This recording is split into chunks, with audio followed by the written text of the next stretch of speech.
आलसी लड़के की कहानी। एक बहुत ही भोला भाला सा लड़का था। वह कोई काम नहीं करना चाहता था, बस खाता घूमता और सोते रहता था। एक दिन उससे किसी ने बताया कि एक आश्रम है जहाँ पर कुछ नहीं करना पड़ता है और हर दिन 2 समय का खाना और नाश्ता मिलता है। तुम वहाँ जा करके रहो।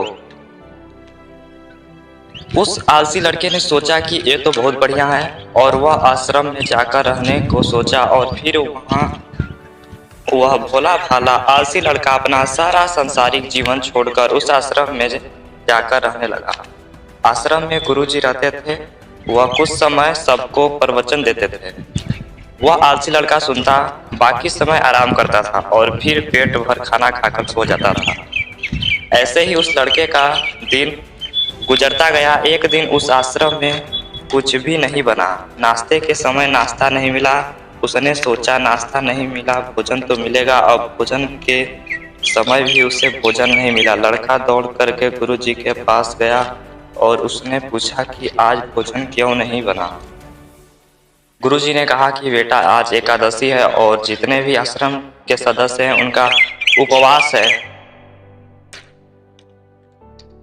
और तुम्हारा भी आज उपवास है। आज भोजन नहीं बनेगा।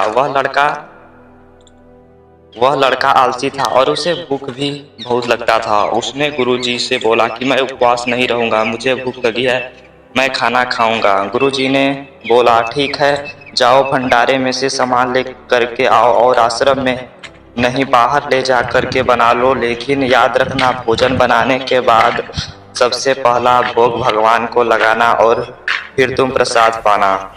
वह लड़का बोला ठीक है और फिर अनाज लेकर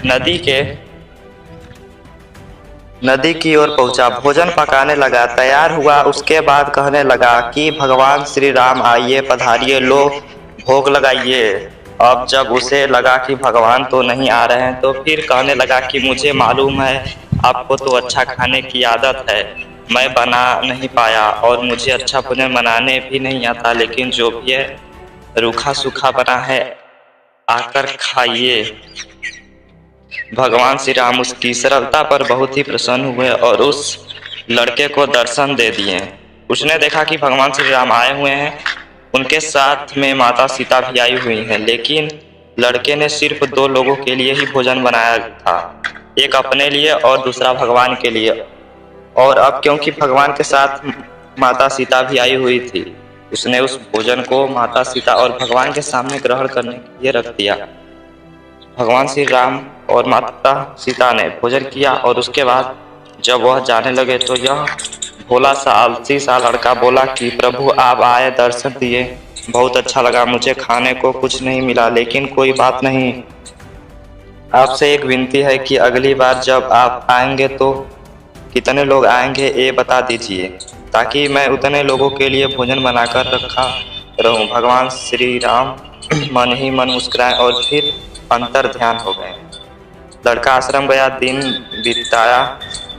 बीतता गया और फिर एकादशी दिन आया और इस बार उसने 3-4 लोगों के लिए अनाज ले करके खाना बनाने के लिए नदी के किनारे पहुंचा और उसने बड़े प्रशंसा के साथ भोजन बनाया और इंतजार करने लगा कि प्रभु आइए और भोग लगाइए। इस बार लड़का देखता है कि भगवान श्री राम पूरा राम दरबार लेकर के आए हैं, जैसे माता सीता, लक्ष्मण, भरत, हनुमान जी और सभी लोग आए हैं।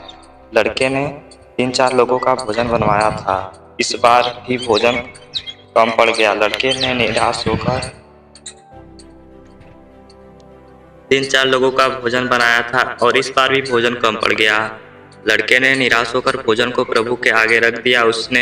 उन्होंने भोजन किया और फिर चले गए। इस बार भी लड़का फिर से भूखा रह गया। अब लड़का फिर आश्रम गया, दिन बीतता गया और फिर एकादशी का दिन आया और इस बार गुरु जी से कहने लगा कि गुरुजी मुझे इस बार थोड़ा ज़्यादा अनाज चाहिए। गुरुजी सोचने लगे कि यह इतना सारा अनाज का करता क्या है, कहीं इसे बेचता तो नहीं है। फिर उन्होंने कहा कि ठीक है, भूख से परेशान रहता है। लड़के ने कहा कि नहीं गुरुजी, मैं भूख से परेशान नहीं रहता, प्रभु के साथ बहुत लोग आते हैं, उनको भी तो भोजन करना पड़ता।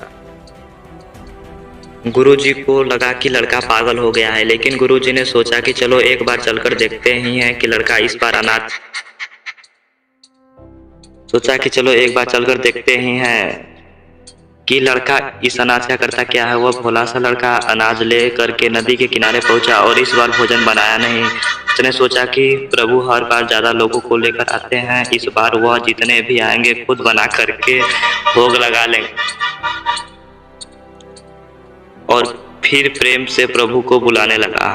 गुरुजी ये सब छुपकर देख रहे थे कि ये भोजन तो बनाया नहीं और प्रभु को बुला रहा है, लेकिन लड़के ने देखा कि इस बार प्रभु के साथ बहुत से लोग आए हुए हैं, तो उन्होंने प्रभु के सामने हाथ जोड़ करके कहा कि प्रभु माफ करना, आप बहुत सारे लोग आते हैं, मुझे संख्या पता नहीं होती है और मेरी हिम्मत भी नहीं होती है कि इतने सारे लोगों के लिए भोजन बनाऊं। आप स्वयं आइए, बनाइए, खाइए और भोग लगाइए। प्रभु मुस्कुराते हैं और अपने साथ आए सभी लोगों के साथ करके भोजन बनाते हैं। गुरुजी ये सब छुप कर देखते हैं और फिर लड़के के पास आकर के कहते हैं कि तुम ये क्या कर रहे हो। लड़का कहता है कि गुरुजी आपको दिख नहीं रहा कि भगवान श्री राम पधार चुके हैं, माँ सीता आई हुई हैं, हनुमान जी आए हैं और भी लोग आए हैं, भोजन बन रहा है। गुरुजी ने बोला कि पागल हो, मुझे तो कोई दिख नहीं रहा है। लड़का गुस्सा हो गया और बोला प्रभु आप ये क्या कर रहे हो, एक तो मुझे भूखा रखा और गुरुजी को दर्शन नहीं दे रहे हैं, जो मुझे पागल समझ रहे हैं, कृपा करके गुरुजी को दिख जाओ। भगवान बोले नहीं, मैं इन्हें नहीं दिख सकता। लड़का बोला क्यों नहीं दिख सकते, मेरे गुरुजी तो बहुत महान हैं, बहुत बड़े ज्ञानी और ज्ञान है। भगवान बोला हाँ ज्ञानी और ज्ञाता होंगे, लेकिन तुम्हारी तरह सरल नहीं। जो सरलता तुम में है वो तुम्हारे गुरुजी में नहीं। लड़के ने ये बात गुरुजी से कह दिया। भगवान श्री राम कह रहे हैं कि आप में सरलता नहीं है, आप मेरी तरह सरल नहीं है, इसलिए आपको नहीं दिख रहा है। गुरुजी की आंखें नम हो गई और रोने लगे कि और बोले कि बिल्कुल सही कहा, मेरे अंदर तुम्हारे जितना सरलता नहीं है, और फिर माफी मांगने लगे। फिर भगवान ने गुरु जी को भी दर्शन दिए। ये कहानी हमें सिखाती है कि जीवन में सरलता सबसे आवश्यक है। जितने सरल बने रहेंगे उतना ही जीवन आगे बढ़ते चले जाएंगे। जब आप सरल होते हैं तो आप खुद भी मुस्कुराते हैं और दूसरों को भी मुस्कुराने की वजह देते हैं।